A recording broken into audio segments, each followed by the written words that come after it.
नमस्कार, देश प्रदेश खबर देख रहे हैं आप और मैं हूं आपके साथ प्रिया सिंह। बात करते हैं निजी स्कूल संचालकों की। हरियाणा सरकार द्वारा निजी स्कूल संचालकों में गरीब बच्चों को एडमिशन दिलाने के लिए एक बार फिर 134A के तहत आवेदन मांगे गए हैं। सरकार द्वारा आवेदन मांगे जाने के बाद निजी स्कूल संचालक विरोध पर उतर आए हैं। स्कूल संचालकों ने एकत्रित होकर डीओ के नाम ज्ञापन भी सौंपा है। हम आपको बता दें कि कोविड के बाद करीब 1.5 साल बाद निजी स्कूल खुलने शुरू हुए हैं और आर्थिक तंगी का सामना कर रहे निजी स्कूल संचालकों को 134A के नाम पर एक और आर्थिक मार देने को सरकार तैयार है।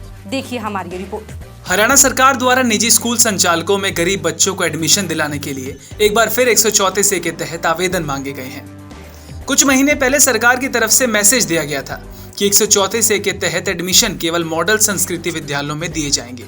इसके साथ ही सरकार ने कहा था कि निजी स्कूलों का रुका हुआ पैसा भी जल्द दे दिया जाएगा। ऐसा कुछ नहीं किया गया।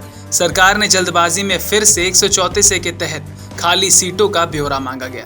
स्कूल संचालक प्रशांत ने कहा कि स्कूलों में इनकम सर्टिफिकेट सही बने और टेस्ट भी ठीक से लिए जाएं। फिर स्कूल संचालकों को एडमिशन देने में दिक्कत नहीं होगी। लेकिन सरकार द्वारा बनाई गई पॉलिसियों में कई जगह खामियां दिखाई दे रही हैं। आज हमारे पास कोई चॉइस नहीं बची थी यहाँ पे इकट्ठा होने के लिए। यहाँ पे इकट्ठा होना पड़ा हम सबको मजबूरी में और फ्रस्ट्रेशन में, क्योंकि ये 134A का रूल सरकार अपनी मर्जी से कभी किधर को स्टीयर कर देती है, कभी किधर को स्टीयर कर देती है।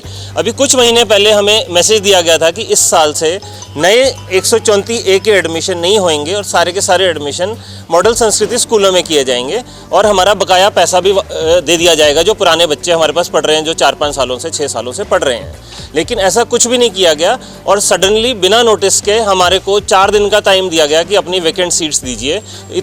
इतनी जल्दबाजी में ऐसा क्यों किया गया और बार बार अपना स्टैंस क्यों चेंज कर रही है सरकार? इससे स्कूल के साथ साथ सबसे ज़्यादा बच्चे के भविष्य से खिलवाड़ हो रहा है सारा कुछ। हम लोग अगर हम स्कूलों को कॉम्पनसेशन ठीक से मिले और बिल्कुल free and fair income certificate वाला बच्चा मिले जो कि रियल नीडी बच्चा है और साथ में जो टेस्ट है वो बिल्कुल ठीक मेरिटोरियस बच्चे को एडमिशन दिया जाए, तो हम लोगों को एडमिशन देने में कोई दिक्कत नहीं है। लेकिन इन सब दिक्कतों को करके इन सब हर चीज़ में डाइल्यूशन है और करप्शन है कि इनकम सर्टिफिकेट की गड़बड़ है, एग्ज़ाम देने में मेरिटोरियस स्टूडेंट डिक्लेयर करने में गड़बड़ है और साथ में एडमिशन की जो प्रोसेस है और जो फी रिइंबर्समेंट है, इन सब की दिक्कत आ रही है। इसलिए हमने ये डिसाइड किया है कि अगर ये सब चीज़ें नहीं हो पाएंगी तो हम आने वाले समय में बच्चों को एडमिशन नहीं देंगे। इसी रिक्वेस्ट के लिए सरकार को हमने ये डिमांड दी। हमारी सरकार से मांग है कि पिछले 5 सालों से बच्चों को पढ़ाने के एवज में मिलने वाली रीइंबर्समेंट पिछले 5 सालों से नहीं मिली है, जबकि सरकार ने केवल नाम मात्र रुपए देने हैं और ऐसे में सरकार वह रुपए भी नहीं दे पा रही है।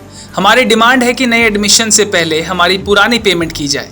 वही इस समय एडमिशन करना गलत है, क्योंकि इस समय ना तो स्कूल बच्चों को पढ़ा पाएंगे और ना ही बच्चे समझ पाएंगे। वहीं पिछले 6 महीनों से कई बच्चे स्कूल में नहीं आ रहे हैं। ऐसे में समझ नहीं पा रहे कि आखिर खाली सीटों का ब्यौरा किस आधार पर दिया जाए। आज हम सभी प्राइवेट स्कूल से इकट्ठे होकर यहाँ पर डीओ साहब को ज्ञापन देने आए थे रिगार्डिंग 134A के एडमिशन्स के ऊपर। आपको जानकर बड़ी हैरानी होगी कि हम पिछले 5 सालों से फ्री में बच्चे पढ़ा रहे हैं। 200 से ज़्यादा बच्चे हमारे स्कूलों में पढ़ रहे हैं, लेकिन अभी तक रीइंबर्समेंट के नाम पर एक भी पैसा हमें नहीं मिला है। लोगों जो सरकार ने फ़ीस तय की है 300-400 रुपये, वो भी नहीं दे पा रही है। तो हमारी ये डिमांड थी आज के नए एडमिशन से पहले हमारे पुराने जो एडमिशन्स हुए हैं उनकी रीइंबर्समेंट की जाए सबसे पहले, ताकि और इस समय एडमिशन करना एक बहुत नाइंसाफ़ी है। बच्चे इतनी लेट आएंगे कि उनको हम क्या पढ़ाएंगे, क्या वो बच्चे पढ़ेंगे, तो उनके ऊपर भी जाती है। तो सरकार से यही डिमांड है कि इस समय एडमिशन्स ना किए जाएं, जैसे पिछले साल नहीं हुए थे, इस साल भी एडमिशन्स रोका जाए। सर ऐसा चल रहा है कि स्कूल्स में बच्चे इनरोल जो आ नहीं रहे हैं, 5-5, 6-6 महीने से उन्होंने अपनी शक्ल तक नहीं दिखाई। हमें क्लियर नहीं हो पा रहा है कि वो बच्चे हमारे यहाँ इनरोल हैं कि नहीं। अगर हम उनको ऐड करके सीट्स देते हैं तो सीट्स काफ़ी बढ़ जाती हैं। तो ये भी एक शंका बनी हुई है कि वो बच्चे हमारे पास आएंगे या नहीं आएंगे, और अगर ये बच्चे ज़्यादा आ जाते हैं तो तब भी हम स्कूल्स को बहुत लॉस है। आज हम सब प्राइवेट स्कूल्स की तरफ से हम लोगों ने डीओ साहब को ज्ञापन दिया है 134A के जो इस सेशन के अंदर एडमिशन्स कर रहे हैं वो ये बहुत लेट एडमिशन्स हैं। इस समय बच्चों के साथ ये नाइंसाफ़ी है और हमारे साथ भी। इस समय अगर एडमिशन्स होते हैं हमारे स्कूलों के अंदर, ना तो बच्चे पढ़ पाएंगे ना हम ढंग से पढ़ा पाएंगे। दूसरा ये है कि अभी तक हमारा जितना भी 134A का क्लेम है किसी भी स्कूल का पूरा क्लियर नहीं हुआ है।